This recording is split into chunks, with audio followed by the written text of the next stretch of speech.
or an Ashkenazi pronunciation, Toldos.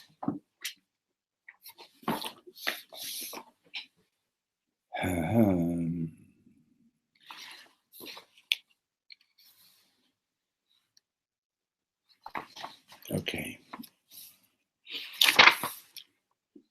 So, the Eile Toldot Yitzchak ben Abraham. Everybody has it? Yeah? And these are the offspring or the events of Yitzchak's life. Yitzchak, the son of Abraham. Abraham holided Yitzchak. Abraham fathered Yitzchak. He was his father. And Rashi says, Abraham holided Yitzchak. Rashi says it was only once his name was changed to Abraham that he merited to have Yitzchak as a son. Another thing that he says is that it was obvious that Abraham was Yitzchak's father because Yitzchak looked exactly like Abraham. He looked like him. ויהי יצחק בן 40 שנה בקחתו את רבקה בת בתואל הארמי בפדן ארם אחות לבן הארמי לא לאישה. Yitzchak was 40 years old when he married Rivka, the daughter of Betuel, the Aramite from Padan Aram, the sister of Lavan, the Aramite. And Rashi obviously asks the question, why does the Torah have to tell us this? We know that she was the daughter of Betuel. We know that she was the sister of Lavan. We know that she was from Padan Aram. So Rashi says that the Torah is praising her. How? Because it's telling us that even though she was Betuel's daughter, even though she was Lavan's brother, and even though she was from Padan Aram, and these were all places, this was a bad place, and her father was an evil person, and her brother was an evil person. Nevertheless, she didn't learn to copy their deeds, and she was the holy Rivka.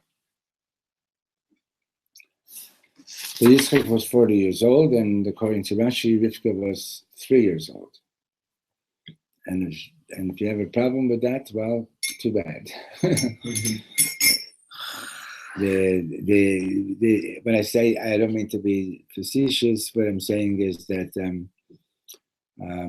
we know that even as recently as 400 years ago, it was common that a woman would give birth in the field and 2 hours later she was back at work. Now physically, people have changed. I mean, right from the beginning of Bereshit, right? People lived 900 years plus, and things changed. So the fact that somebody's 3 years old and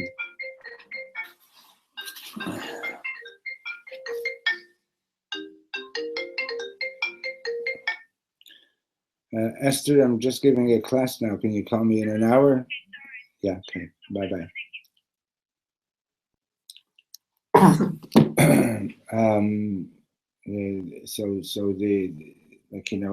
Things weren't always the way they are today, period. Okay? People were stronger. Judy's very, very much into all the health issues and so on. And she was telling me last week that she read on a site that, for example, spinach or some other vegetables, you have to eat a much larger quantity of that food to get the same nourishment that you would get from one single portion 60, 70 years ago.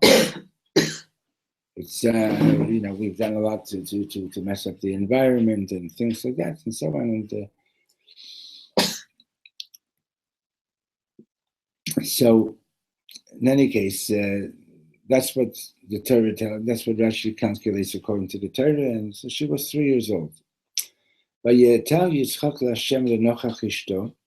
Yitzchak prayed to God opposite his wife, and Rashi explains that this means that he was standing in one corner, she was standing in the other corner. And why was he praying? Because she was barren. Hashem responded to his prayer. But Rivka Ishto, and Rivka became pregnant. Now, it's interesting that the same verb is being used for the prayer and also for it's also being used for Hashem answering the prayer, right? Vaye'etav, vaye'ater.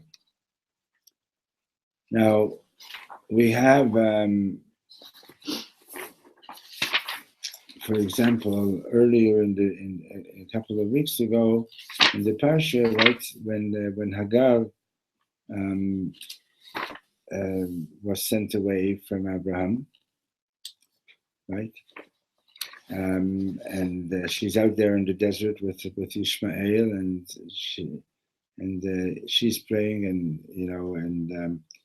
and Ishmael is praying, and so it says, and that God heard the voice. He heard the voice of Gad, and saved him, right? Also,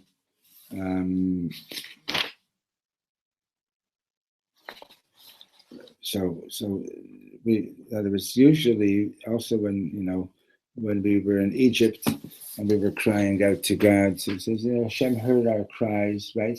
Yishma. So we have, usually when Hashem is responding to our prayers, we hear that we have the verb that Hashem heard our prayers, right? And over here we have the same verb. Vaye'atel Yitzchak prayed. Vaye'ater lo Hashem, and Hashem answered his prayer. So the Reb Shlomo says, Reb Shlomo brings this teaching. So the way Rashi explains it is that Hashem agreed to his prayer. Hashem accepted his prayer, right?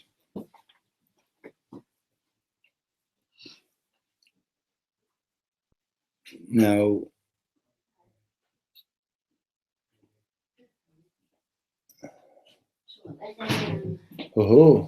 Shalom Aleichem. Long time no see. Look at that. What happened to the long hair? The long hair is gone, man. It's gone. It's gone. Huge.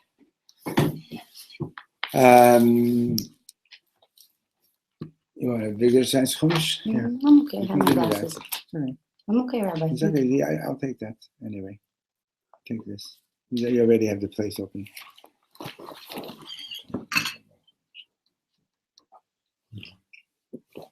Chodesh Tov, it's Rosh Chodesh. Chodesh Tov. Right.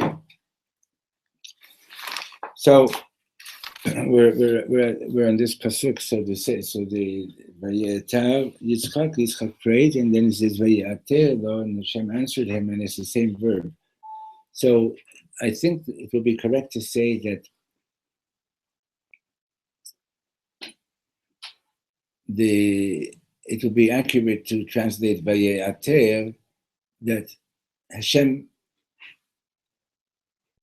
also prayed with Yitzchak, right? Yitzchak's prayer was so intense that Hashem started to pray the same prayer. That's what the Reb Shlomo says. Understand that? In other words, when we're davening, right? For example, when we start the Amidah, we say, Hashem sfatay tiftach ufi yagid tehillatcha, right? Hashem, open my lips so that I could say your praises, right? But so in a certain sense, we're praying God's prayers, right? The Gemara tells a story about Rabbi Shlomo Kohen Gadol once on Yom Kippur. Rabbi Shlomo Kohen Gadol says that as he was leaving the Holy of Holies, Baruch Hashem, people are coming again. Starting again. Good. Good. How are you doing? Good. Yeah, you know each other? Yeah. I sure do. You're her teacher? You to my house for Shabbat. Yeah, I'm good friends with her mom. Shalom, shalom. Shalom, shalom. Come sit down. Come on in. Is that a little sheet over there behind? It's a very sheet.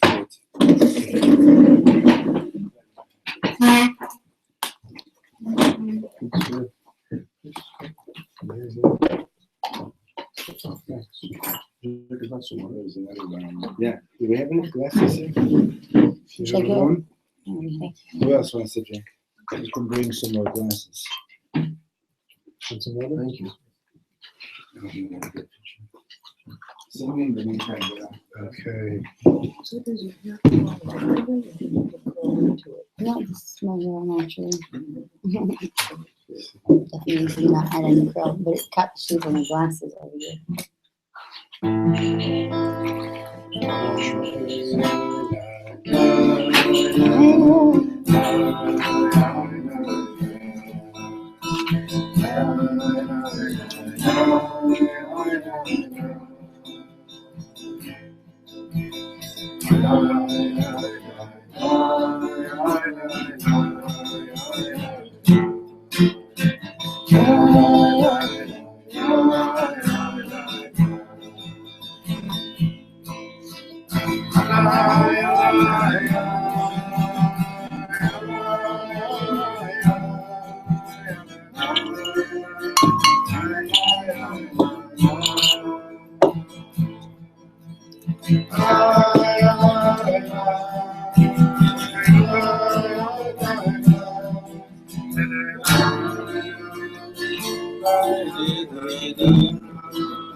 So, Ian, you read Hebrew? I can only read. Follow? I don't know what I'm reading though. I need something. Yeah, okay, but I'm translating. I'm just saying that. Okay, that's for me. Here we go. Let me just give it to you. Okay. So the Talmud tells us a story. We're in verse 21 over here. Okay. Thank you. Barak will keep you informed.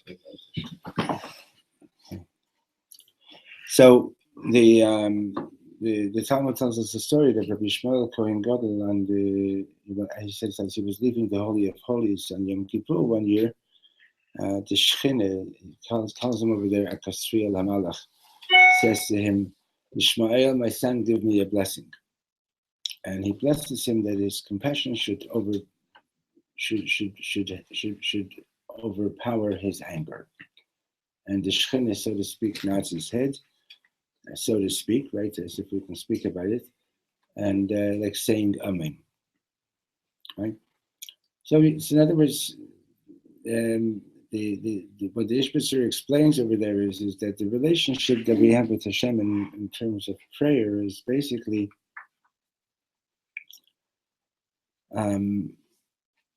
Hashem is wanting us to arouse Him to do the things that we want, right? So, like for example, you pray for healing, or when you pray for parnasa, or for all the things that we pray in the Amidah, and Bechal, our prayers, it's an interactive relationship that we have with Hashem, that Hashem wants us to make Him manifest in the world.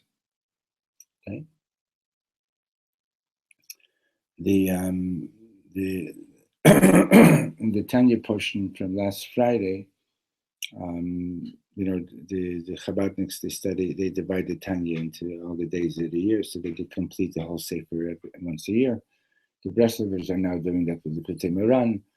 The Square Hasidim are doing that with Ma'orei Naim.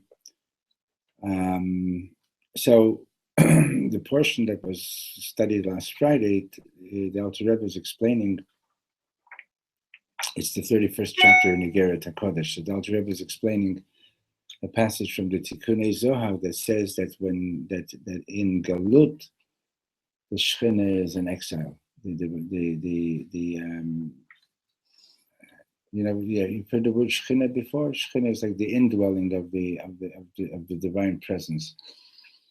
That is, and that is not just that in exile the Shekhinah is sick. That's what the Tikkun Zohar says.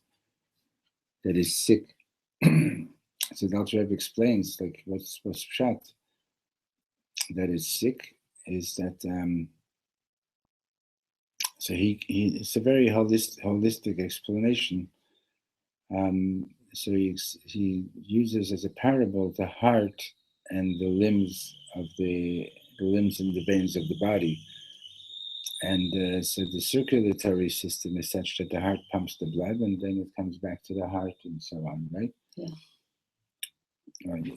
I know you're studying nursing. I know that you know these things. It's true. It's news to us, but so the Shekhinah is compared to the heart, and the limbs and the veins of the body are compared to the souls of Israel. Now, if the various parts of the body are not working well together, then it affects the circulation and it affects the heart. So if the souls of Israel are not in unison, then that brings about the illness of the Shekhinah. Okay, and the Alter Rebbe brings in the passage from the Talmud that says that the second Beit HaMikdash was destroyed because of sinat chinam, because of baseless hatred. And Reb Shlomo explains that it doesn't necessarily mean that you actually hated other people, but just the fact that when we see ourselves as separate from others, in other words, I'm I, you're you, he's he, you're you, and she is she. In other words, we see ourselves as separate, and we don't really see ourselves as being parts of the same one entity. So that is the illness of the Shekhinah. In other words, that causes the Shekhinah to be ill. And what does that mean, that it causes the Shekhinah to be ill? It means that it interferes, just like in the circulatory system, it interferes with the flow of life energy from the heart. It interferes with the manifestation of the Shekhinah, and it puts the Shekhinah into greater concealment, so that it's more and more difficult to see the real presence of Hashem in the world. In other words, Hashem is totally present in the world, but it's so very, very concealed. And when we're in unity, when we're in unison and united with each other, then the reality, the manifestation of the divine presence will be clear. Okay? Reb Shlomo says that a big part of the problem why so many kids are not turned on in school is because they're getting a lot of information, but they're not being connected with the Shekhinah. Yeah, the teacher is teaching, but the student doesn't feel like, like that there's any presence of God in it. Okay. You can go into a shul and the chazan can be talking, singing beautifully, etc., etc. But if there's no feeling of unity among the people, so okay, so you heard somebody with a nice voice, and that's about it, like as ma'bikach, so what? That doesn't make a difference. It doesn't bring about a difference in your life, right? So Vayetah Yitzchak prayed, and so did Sarah, Rivka, and Vaye'ater lo. So, and the same verb is being used for the prayer and for the answering. You understand? So the Reb Shlomo says that they prayed so intensely that God was praying their prayer as well. Understand? There was so much unity. They were so together with each other, right? That Hashem was praying for the same thing that they were praying for. Right? We try to pray what God is praying for, and when we're sincere with our prayers and we want something too, so Hashem wants it also. Okay, Once the Breslover Chassid once told me that when you're praying for something, it's good to end the prayer by saying, Hashem, this is what I've been asking for, but in truth, I only want it if you want me to have it.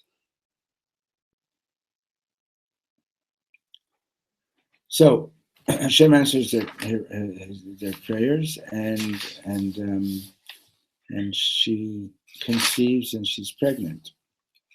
So then, what happens? The Torah says, verse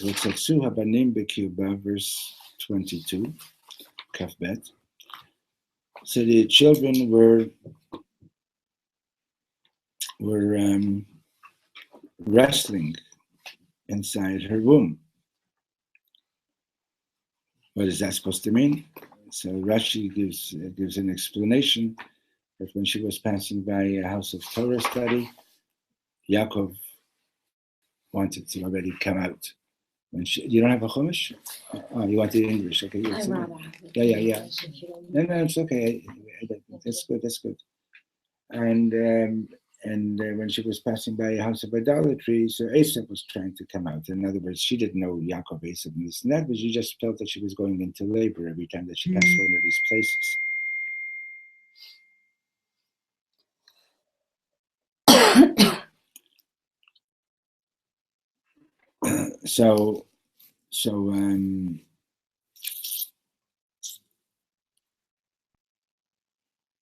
But Tomer, so she said, one second, it's just Judy, I'll tell her that we're learning right now. Hi, we're learning the Parsha lesson right now, okay? Yeah, hi, we're having the Parsha class, and we're in the middle of learning. Yeah, it's okay. Yeah, it's okay, mommy. There's 6 people here and we're learning. Okay? That connection. Anyway, so she doesn't understand what's going on. Like, this is a difficult pregnancy. But Tomer, and she said, Imkein lama zeh anochi, if it's such a difficult thing to have a child, sorry, let me just answer. I don't know if you can hear me, but we're in the middle of learning now. Can you hear me? Yeah. Okay. I'll call you back later. Thank you. Bye. Bye. You too.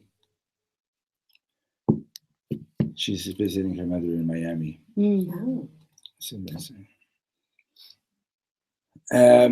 So she says, if it's so difficult to have a child, she doesn't know that because it's some kind of schizophrenic kid, chas v'shalom, what kind of child is this going to be, right?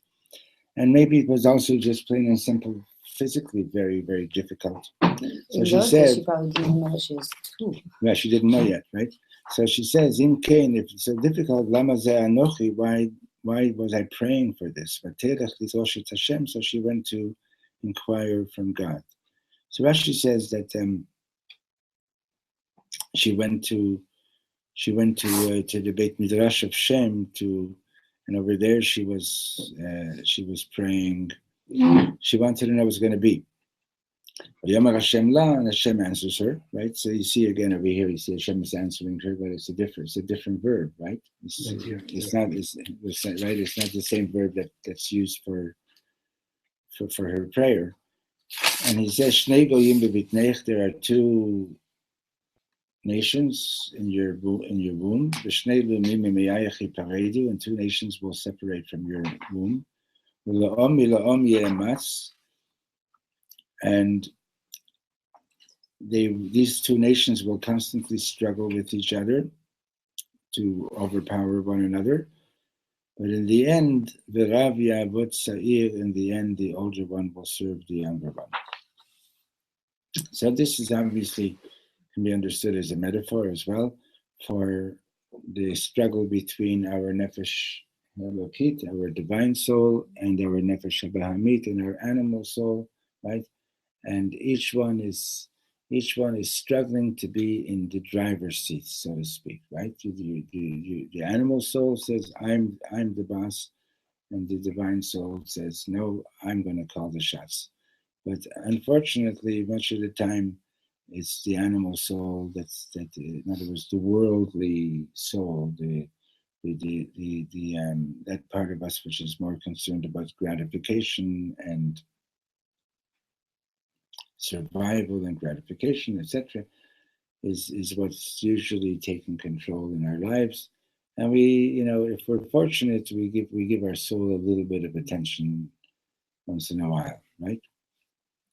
But the older one will serve the younger one. The older one is the Yetzer Hara. The older one is the evil inclination, because that we have from childhood on. Whereas the Yetzer HaTov, the inclination for the good, is something that you only get when you're bar and bat mitzvah. That's when that starts to come in. Now that sounds a little bit not quite like that, because when you become a teenager, like what they call in Hebrew, tipei shesrei, right? You know what that means? Tipei shesrei? Means dumb. Stupid, Like- a stupid teenager. Teenager is, yeah. So like it When ends you with act like the stupidly. teen, so it's like a dumb teen kind of thing. But Sure. like, so it's the dumb teens. Like, is there anybody here who Foolish didn't do would be something more. stupid when they were a teenager? And everybody's picking up their hand, right? Okay. Anyway, so it's like when we're teenagers, like, like that's when, like, our bodies really start to cook, right? But still, according to the rabbis, that's the age when you start becoming more conscious of your Yetzer HaTov.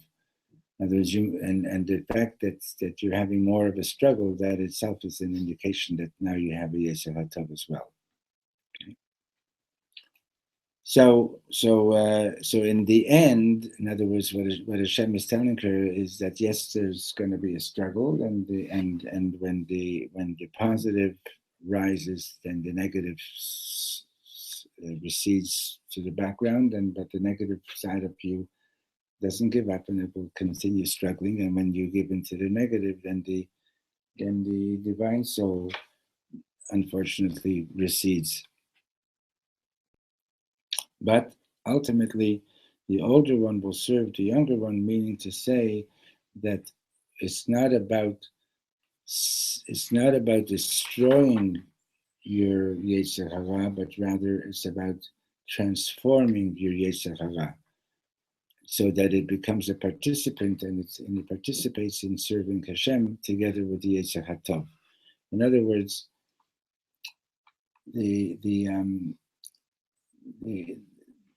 one of the ways in which this struggle is presented is that the Yetzer Hara, the evil inclination, says to the Yetzer HaTov, you're not the real thing. You're just a head trip. You're just a mind trip, right? I'm the real reality. I'm the one with the passion. I'm the one with all the energy, right?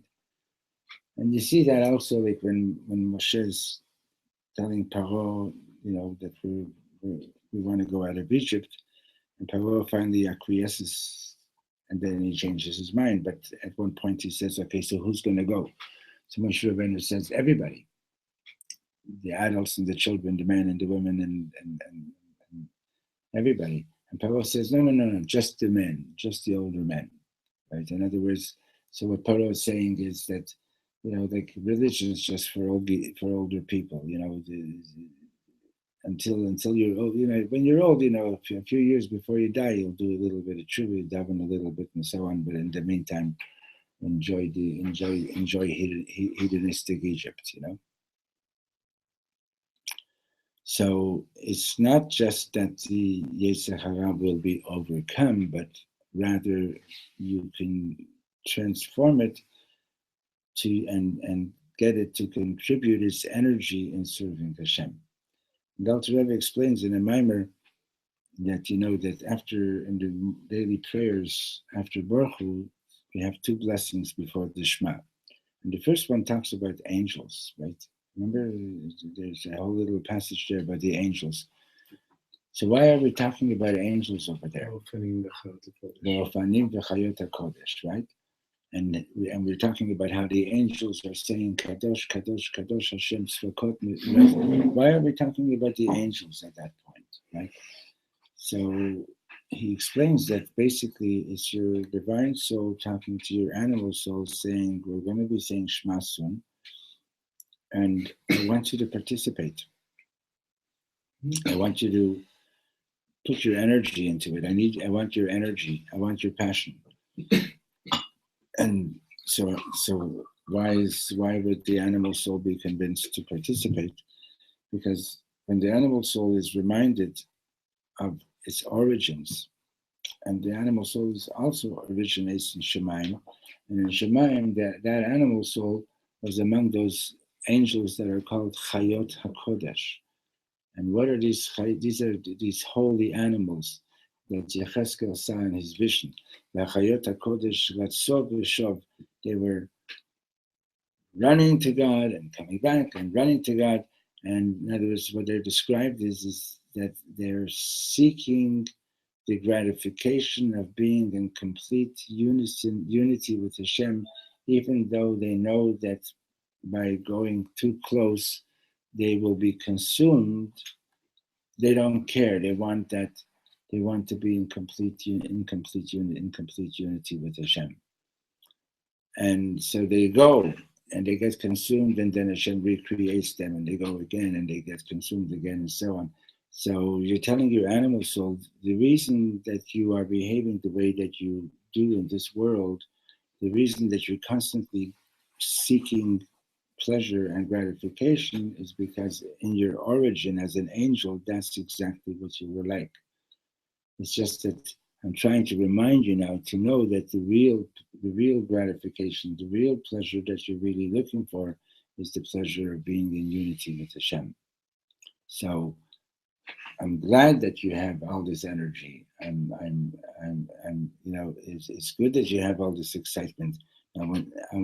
Now join me in saying Shema Yisrael. Oh, I like the last part they said because I was reading it again.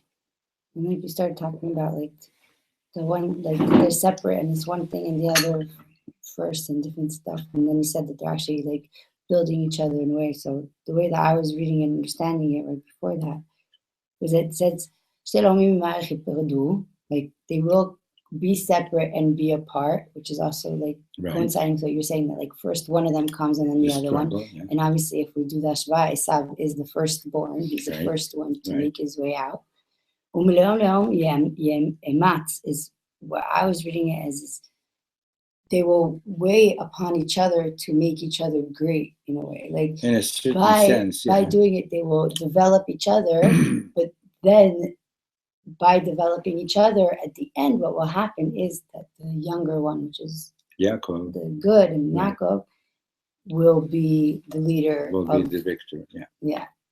So yeah. Good. Like Good. So, Vayimlu Yameha, verse 24, Kav Dalet, Vayimlu Yameha Laledet, she came to term. It was time for her to give birth. V'hinei Tamim Bevitna, and then she sees, yes, behold, there are twins. The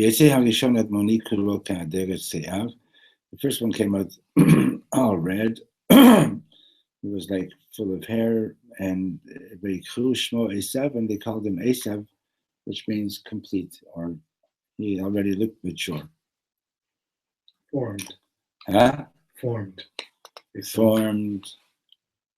Formed. Yeah, he looked like, he didn't look like a little baby. Even then his brother came out, and he was holding on to Esav's heel with his hand. Yaakov, and his name was, the name he was given was Yaakov. The word Akev means heel. Yaakov means, so he's going to hold Esav back. He's going to get around, right? Yaakov is also to get around and end up being in front. And Vayikashmo Yaakov Yitzchak ben 60 shana beletet otam, and Yitzchak was 60 years old when they were born. So right, and if later on in the Chumash, you see the verb Yaakov being used a couple of times. Esav cries out that Vayakveni zeh pamayim, he's held me back. Yaakov means to hold back, so Yaakov is holding Esav back. He's taking control of Esav. He's not letting his passions go out of control. The children grew up. Esav is a hunter. He's an expert hunter. He's a man of the field. Whereas Yaakov is like an innocent type of person, quiet type of guy, and he's sitting in the tents and he's studying Torah. The Rashi tells us. But Yitzchak et Esav, and Yitzchak loved Esav, kitzayid b'fiv, because of the hunt in his mouth. And that's an unusual phrase, kitzayid b'fiv. Like, it doesn't make sense. Like, the simplistic way of interpreting the verse is that, Esav is bringing him some good venison, like, some fresh deer, some fresh stuff that he hunted and so on, and Yitzchak, and he's feeding it to his father, and Yitzchak loves Esav because he's bringing him all these delicacies. But that doesn't make any sense. Yitzchak is Yitzchak Avinu, but he's not a fool, right? He's in love with his son because his son is a hunter, and he sort of he's not so crazy about Yaakov because Yaakov is sitting and studying. Doesn't sound right. So the commentaries explain that Kisayid B'fiv is that Esav was very good at deceiving his father. He misled his father into thinking that he's like a really holy man, but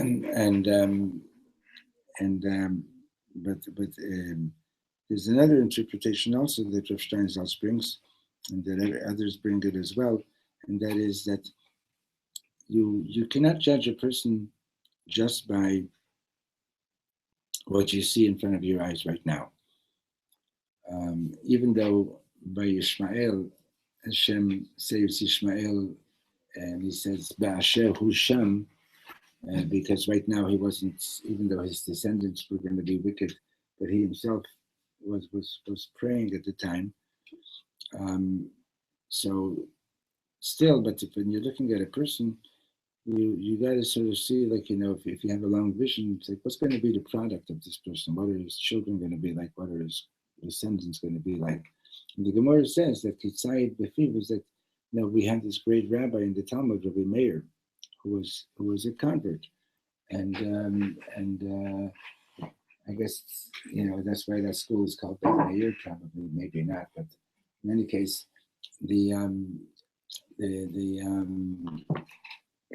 like one of the most often cited rabbis in the entire Talmud, Reb Meir. And so Yitzchak sees that there's going to be some holy descendants coming from Esav, and in fact, throughout the ages, there have been great converts who've become big teachers of Torah and so on. Rabbi Akiva was not himself a convert, but he was a descendant of a convert, and others as well. So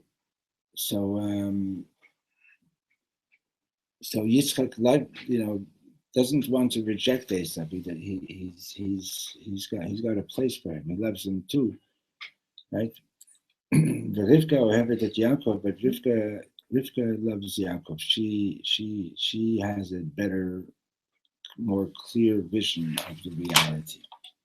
I don't know. I think of Tzad B'fiv, like maybe Yitzchak sees that Esav is, I wouldn't say like is hunting for something that's lost that he can't like he's hunting for something. So either he's hunting the religion or he's hunting something, and I find that maybe it's in a way, instead of him deceiving him or something like that, like what you're saying that he could see, but maybe instead of necessarily seeing to the future, he's saying maybe if I give my love to this boy and raise him and give him everything, and then you see that he wants to give him what he has, maybe then that maybe I can allow him to find that hunt that he's constantly hunting. Maybe then he can catch what it is that he's going after. That's a nice interpretation too.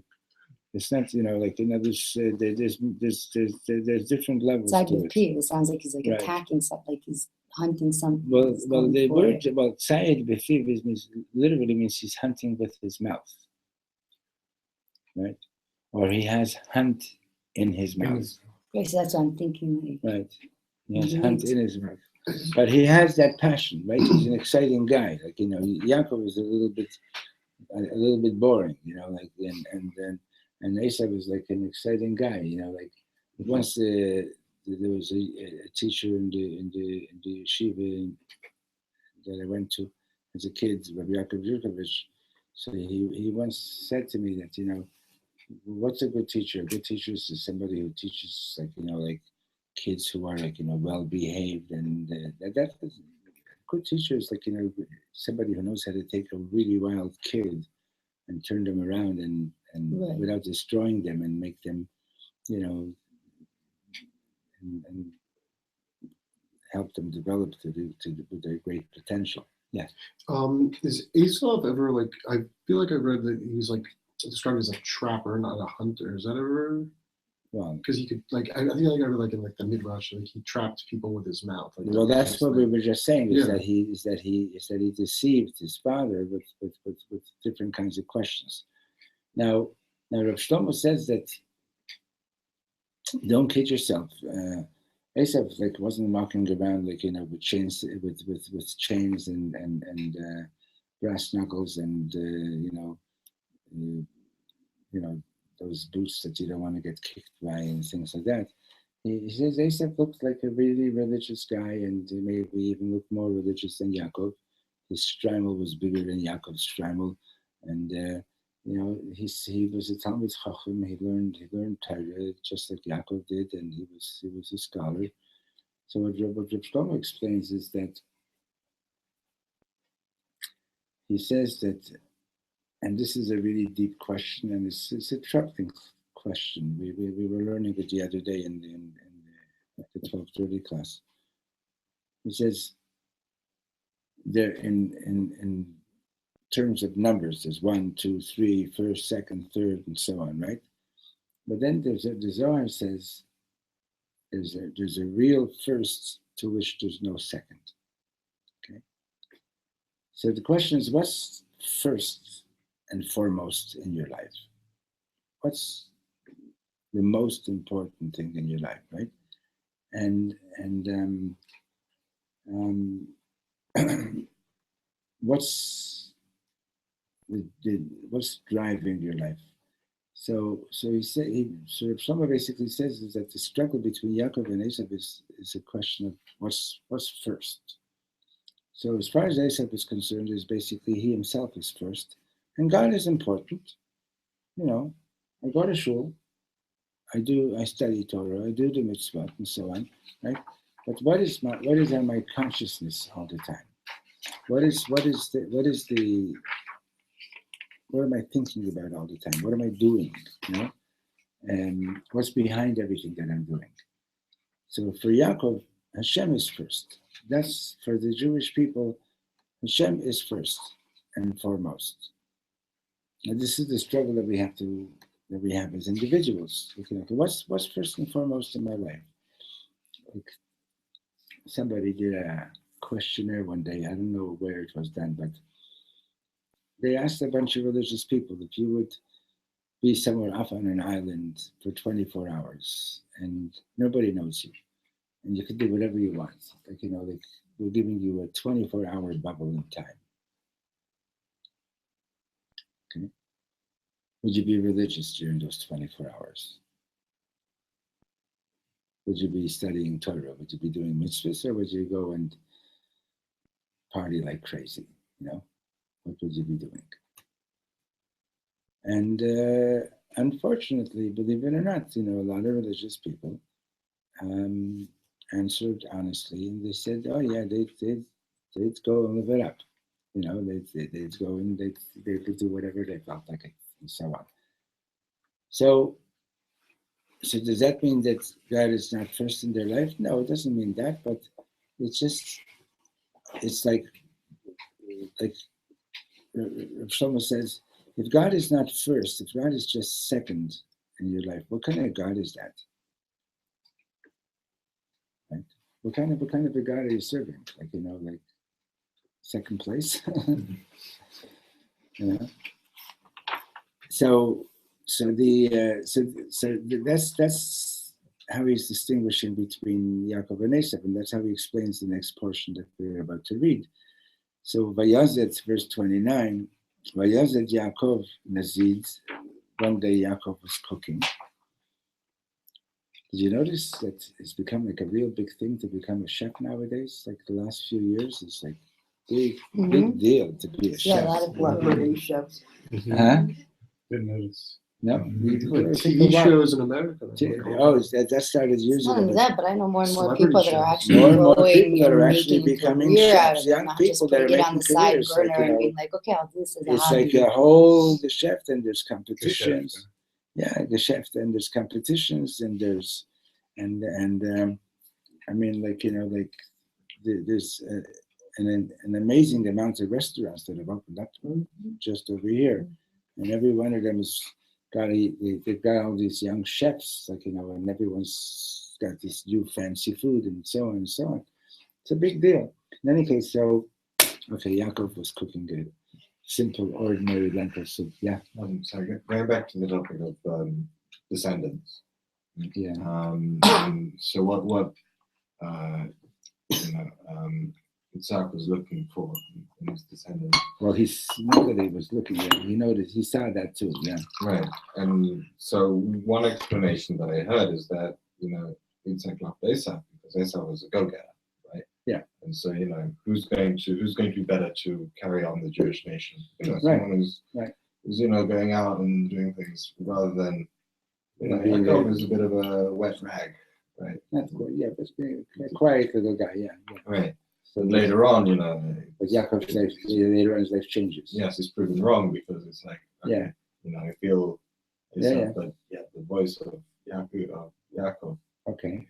you think So that what's he's it- a little bit stupid, right, to be full for that. He's not, right? Because then Yaakov is proving that, okay, I can emulate him. Yeah. I can do Right. much of him. I'm just not showing it. So what's your question? Or you just wanted to come? Yeah, no, that's Yeah, the story develops. right. Okay. I was only talking about what it's saying right now. Yeah. So Yaakov cooks this meal, and Vayavo Esav min hasadeh, and Esav comes back from the field, V'hu ayev. And the Midrashim on this verse basically say that, they heap a whole bunch of sins on him, and that's why he's tired. One of the things it says that on that day he killed Nimrod, and now he's like the top guy. That's how you become. In case you want to know, Vicky, how you become the leader of the mafia is by killing the godfather. Good to know. Good to know. Right? So Nimrod is the godfather, and Esav kills him, and now he's the godfather, so to speak. But he's tired, right? Because he knows that now he's the next target, right? Anyway, and he's tired anyway because, I should say, after you've gone after all your mundane pleasures, so what's next? You're tired, what else are you going to do now? So we'll go to another restaurant. Okay, so then we'll go to another restaurant. Your father was telling me about some people that he knows that they're day after day, their whole time is just spent trying to figure out which restaurant are we going to today. There are people like that. They memorize menus. I don't know. Or they like to read menus, whatever it is, but at some point, okay, now what? He's tired. So you ran after your passion, and you got it, and what do you find? It's not very special. Doesn't last, right? So Esav al Yaakov, but the simple meaning is he's coming home from the field. He had a rough day, and And so Yaakov haliteni nami adom ha'adom hazeh. Pour some of that red stuff into my throat, right? Ki ayef anochi. I'm even too tired to pick up a spoon. Just only I'll open my mouth and you pour the soup in, right? Alkin karashmo Edom, and that's why he was known as Edom, the red one. In other words, the color red, blood, and so on is like, like very, very much on his consciousness. Everything is like red, passion. But Yaakov, so Yaakov says to him, so Yaakov says to him, okay, so sell me your birthright. Now, a lot of people have a problem with this. Like, like poor Esav, he's tired, he's hungry. And Yaakov is taking advantage of him and saying, sell me your birthright. Right? So, is that the pshat? Is that what it's all about? What it's really about is that Yaakov is basically confronting him, the way we were saying a few minutes ago. Look, you're the firstborn. In those days, by the way, it was totally legal for a firstborn to sell his birthright. There are archaeologists have found documents to that effect from that period. And it was totally legal for a father to transfer the birthright from the firstborn to another son. And Yaakov is saying to Esav, listen, you know, do you really want to be the firstborn? Do you really want to be the next leader of the people? And Esav says, Esav says, I'm going to die anyway. I don't need this. I don't need this extra responsibility of the birthright, etc. Just like, I'd rather go for my, just a little part. I'd rather go for my immediate gratification. He doesn't want that responsibility. Right? So,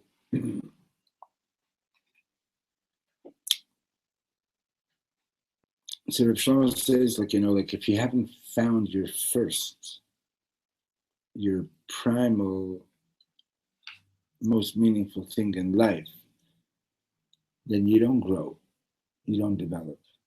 You have to have that first to really grow and develop. And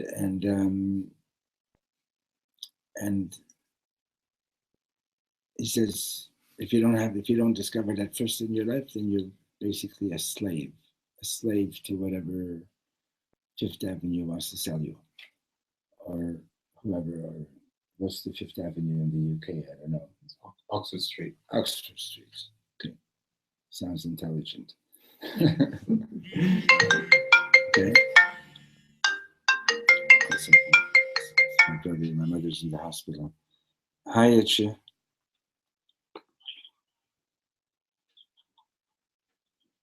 Yeah, Baruch Hashem. Good.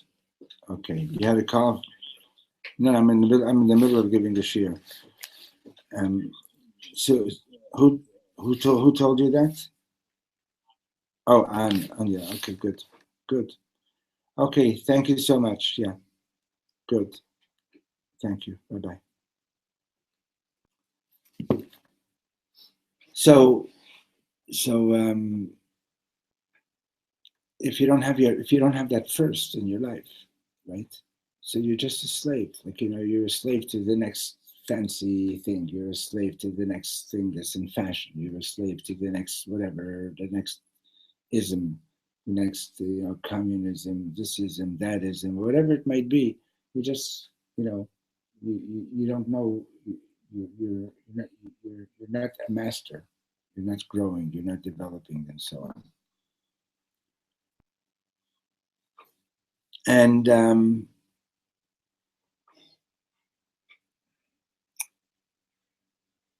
so Yaakov Hishavali, so Yaakov says to him, okay, then take an oath. Well, obviously, taking an oath was significant to Esav. Hishavali Kayom, swear to me like this day now. Vayishavalo, and he took an oath. Vayimkor et bechurato leYaakov, and he swore, he took an oath, and he sold his birthright. Yaakov natan leEsav lechem u'nezid adashim, and Yaakov gave him bread and the lentil soup. Vayochal, he ate. Vayesh, he drank. Vayakam, he got up. Vayakom, he got up. Vayelach, and he left. Vayivas Esav et habechorah, and Esav put the whole birthright thing to shame. Right? It was not relevant to him.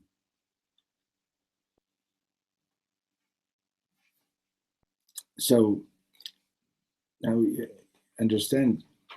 Rashi says, "Vayives Esav et habechorah." Right? Before we had Kohanim, who were the Kohanim? Right? The word Kohen is priests, means priests or the servants of God. Who were the Kohanim before it was given to Aaron and to his descendants? Yeah, but no. Before it was given to Levi. Who? Yeah, I'm guessing Esau. No. The firstborns. Firstborn. That's what you have to be doing. Right? That's what we do Pidyon What- Abachor. What They did were supposed to be the Kohanim. Did they do anything in that time before No, the Torah was because given? presumably, like the Bachor would. In other words, the Bachor became like the religious leader. Whatever they were doing, whatever way they were doing it. After we made the golden calf, it was taken away from them and given to the tribe of Levi, and to Aaron and to his descendants. Understand? But the being a bechor meant that basically that you were going to take responsibility for the spiritual development of your people, Of your family, basically. of the family, and so on. Because that's right? where they learn from. Learn Right. from your oldest. So Esav basically, what Rashi says is that he shamed the Bechorah. He deprecated, or what's the word that we wanted, by Yives. In other words, he made it into. He showed that he had no respect for being a Bechor. And what Rashi says is he had no respect for in other words, for the Avodat Hashem, the Avodat Shel Makom. This was not, as like we were saying, the way Reb Shlomo put it, this was not his most important thing in life. Well, we also just said, what is it going to give me? If we're saying that he's now a leader or whatever, also. Yeah, He has all these things in life. But he's What also, is the Bechor actually going to give me? Is it going to give me? what do I need it for? Right. Yeah. What do I need it for? He's got other interests, right? He's got other interests, and he's not interested in. Is there an opinion also that it was like almost like it psyched him out? It was like too much responsibility that went with it. Well, that's what we're saying. Right. It's not another opinion. That's what we're saying. He doesn't want that responsibility. But I'm saying he's like maybe he's like afraid of it as opposed to Maybe a bit disinterested because there's not enough in it for me. He's more like psyched out, like overwhelming. Get rid of it. I mean, it could be. It could be like the.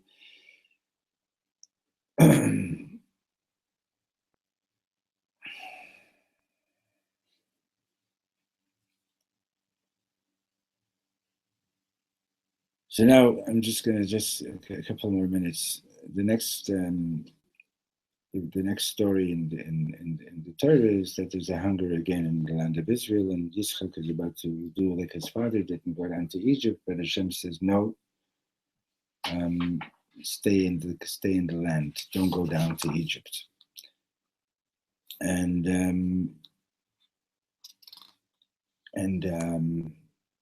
Hashem promises him.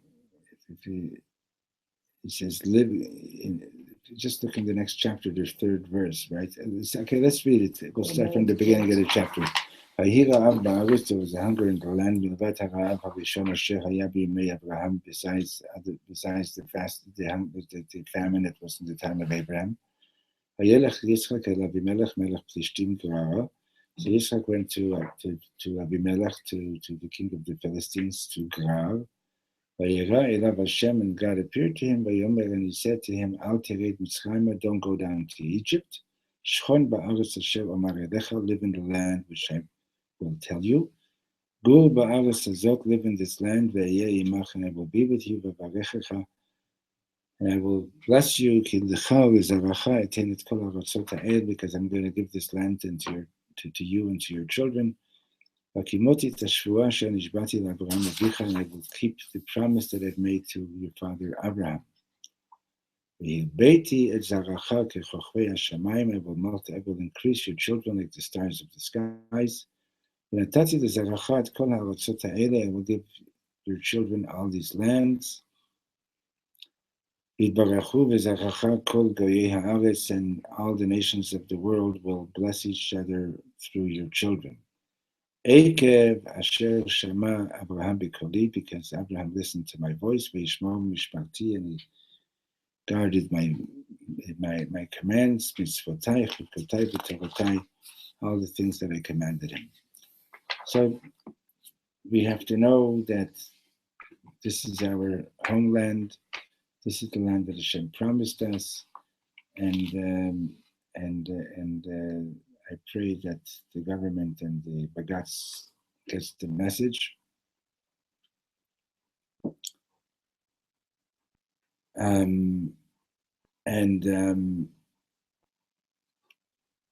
This morning I have a neighbor, his name is Yitzchak, and he actually needs a refuah. His name is Yitzchak Ben Adel. And I was on my way to the mikveh, and he stopped me. He was coming back, he davens nights, and he was saying, people think that, that they'll get it, they'll have it better in America or in other countries and so on. And what you got to know is Hashem is saying, stay here. Even when things are difficult, the blessings are all going to come here. So we should all be blessed, and now the story goes on to talk about that Yitzchak opens up the wells that Abraham had dug in his time. The Philistines, the Plishtim, had filled them with earth, and Yitzchak is opening them up again. So he says, so he interprets the story as follows: that to start something new is not as difficult as to give it continuity, right? In other words, you can do something but the next generation, he interprets the word sitmum, that they blocked him up. He relates it to the word stam. The next generation has a hard time, or even we ourselves, you get excited about doing the mitzvah, and then but the second time and the third time, it becomes a little bit stam, ordinary, right? So it takes a lot of energy so that what you're doing should be like fresh all the time, right? And Moshe Rabbeinu says,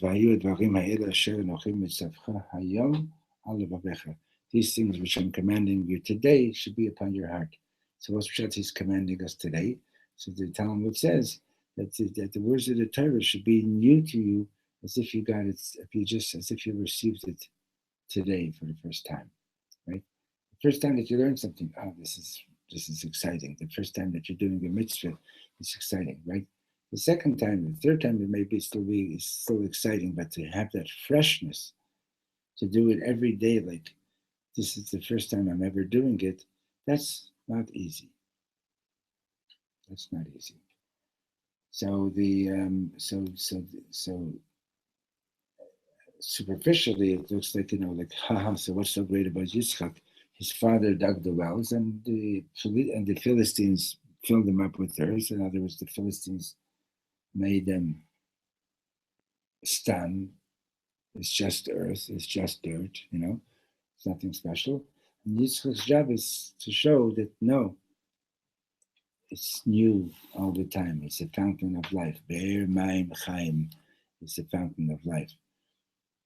It's strange. I just came back to mind once. I was teaching grade 3, and I was learning this parsha with the kids, about Mayim Chaim, and I had a kid in the class. His name was Chaim Leibovich, and he was like a real wild card.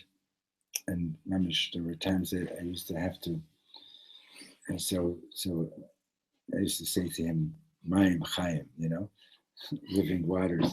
There were times I would actually have to hold him on my lap and put my arms around him and continue teaching the class with him in my arms, because it was the only way to calm him down and control him sometimes. Poor kid, I hope he's fine.